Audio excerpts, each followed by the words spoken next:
Nga burgu në pavdekësi, jeta dhe vepra e Musine Kokalarit. Musine Kokalari, 10 shkurt 1917, 13 gusht 1983, ishte një shkrimtare proze dhe politikane shqiptare gjatë periudhës parakomuniste të Shqipërisë. Ajo ishte themeluese e Partisë Social-Demokrate të Shqipërisë në vitin 1943. Kokalari konsiderohet si një nga shkrimtarët e para femra të botuara në Shqipëri. Pas një angazhimi të shkurtër në politikë gjatë luftës së dytë botërore, ajo u përsekutua nga regjimi komunist dhe i ndalua të shkruante më. Vdiq në varfëri dhe izolim të plodh. Jeta e hershme. Musine Kokalari lindi më 10 shkurt 1917 në Adana, në jug të Turqisë. Gjyshi i saj, Hamit Kokalari, kishte përfunduar studimet e larta në teologji dhe filozofi në Turqi dhe konsiderohej pjesë e rrethit intelektual të kohës në zonën e Gjirokastrës, nga ku e kishte prejardhjen familja. I ati, Reshati, kishte studiuar për drejtësi në Stamboll, ku ishte vendosur me familjen. Musineja ishte më e vogla e familjes, ndërsa kishte 3 vëllezër, Mumtazin, Besimin dhe Hamitin, të cilët gjithashtu kishin marrë një arsimin të lartë, si në fushën gjuhësore letrare, ashtu edhe në atë juridike. 3 vite pas lindjes së saj, familja e Musines u kthye në Shqipëri dhe u vendos në qytetin e tyre të origjinës, Gjirokastër. Ajo u rrit mes librave, muzikës së dëgjuar në gramafon dhe, mbi të gjitha, përrallave, rrëfenjave dhe këngëve popullore shqiptare, ndërkohë që një pjesë të shkollës fillore e kreu në qytetin e lindjes. Më pas u transferua në Tiranë, pranë Institutit Motrat Qiriazi dhe Gjimnazit Nana Mbretëresh, ku studioi deri në vitin 1937. Ajo shuhej për rezultate të shkëlqyera, sidomos përmes shkrimeve të saj, të cilat tërhoqën menjëherë vëmendjen e personaliteteve të letërsisë, gjuhësisë, filologjisë, etnografisë dhe studimeve folklorike shqiptare, me të cilët e reja Musine pati mundësi të hynte në kontakt.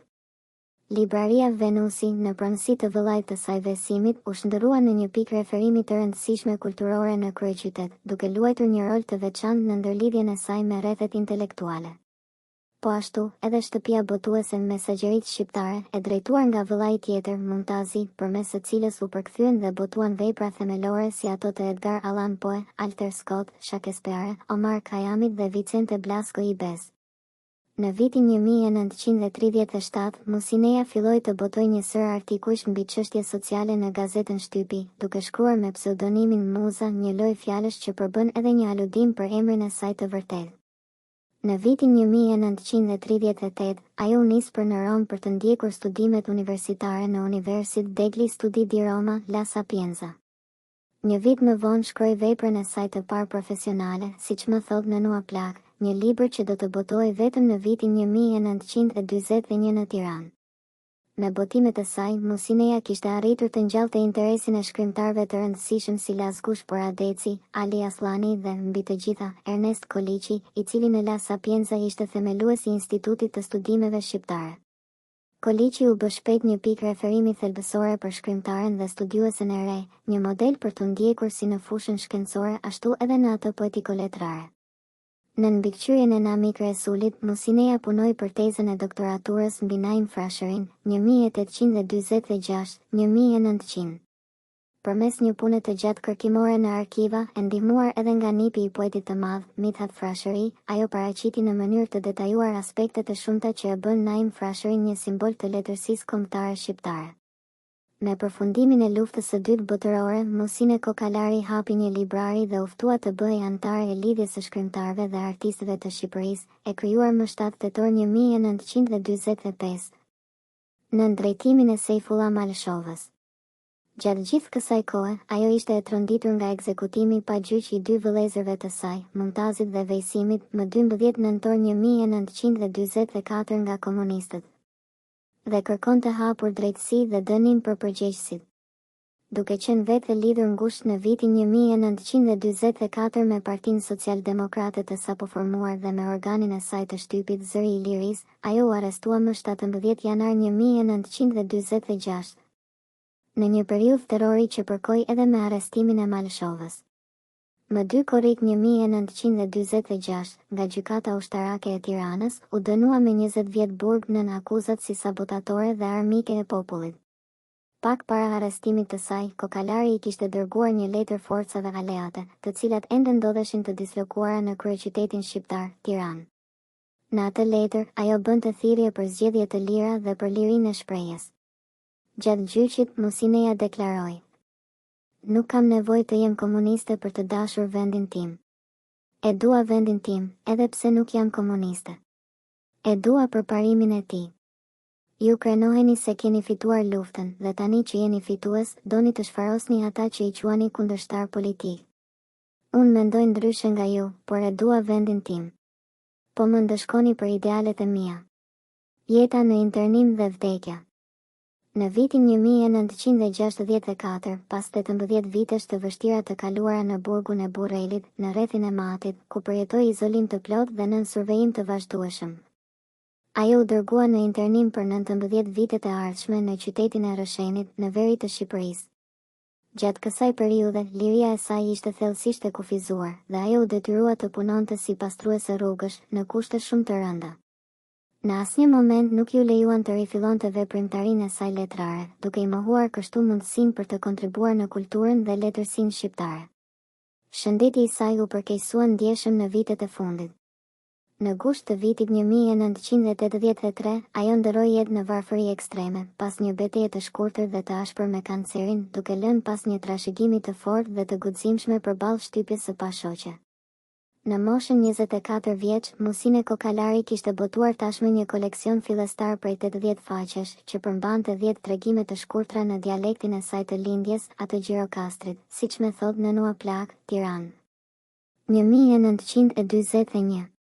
Kjo vepër historike, e frymëzuar thellësisht nga folklori tosk dhe përditshmëria e grave të Gjirokastrës, njihet si vepra e parë letrare e shkruar dhe botuar ndonjëherë nga një grua në Shqipëri. Vlera e saj qëndron në gjallërinë e dialektit Gjirokastrit dhe në portretizimin autentik të zakoneve dhe normave shoqërore të rajonit.